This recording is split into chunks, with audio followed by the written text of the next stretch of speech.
বাংলাদেশি পর্যটকদের অভাবে বড় ধরনের লোকসানের কবলে কলকাতার বিভিন্ন হোটেল ও খুচরা দোকানের ব্যবসায়ীরা। মূলত বাংলাদেশ থেকে আসা পর্যটকদের উপর নির্ভর করে কলকাতার কেন্দ্রীয় অঞ্চলের প্রায় ১০০ হোটেল ও ৩,০০০ দোকানপাট। কয়েক মাস ধরে বাংলাদেশিরা যেতে না পারায় এসব প্রতিষ্ঠানের ব্যবসা অন্তত ৭০ ভাগ কমে গেছে। কলকাতা থেকে সত্যজিৎ চক্রবর্তীর পাঠানো তথ্য ছবিতে বিস্তারিত জানাচ্ছেন মনিরুজ্জামান বাবু। মাস দুয়েক আগেও কলকাতার নিউ মার্কেট, মার্কুইজ স্ট্রিট মুখর থাকত বাংলাদেশি পর্যটকদের পদচারণায়। গত আগস্টের পর থেকে কলকাতায় বাংলাদেশিদের যাওয়া কমতে থাকে। এর ফলে ব্যবসায়ীরা পড়েছেন লোকসানের মুখে।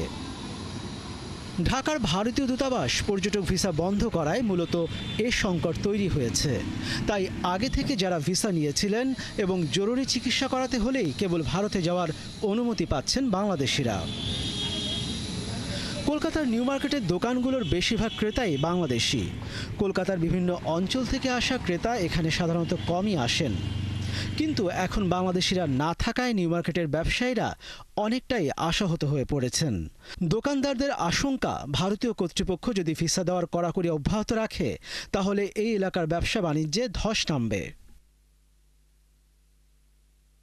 এখনো তো সেম আগের অবস্থার মতো আছে, এখনো লোক খুব একটা আসতেছে না।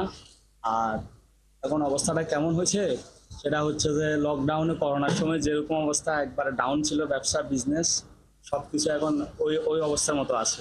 কলকাতার নিউ মার্কেট সংলগ্ন এলাকায় ১৩০টি আবাসিক হোটেল আছে।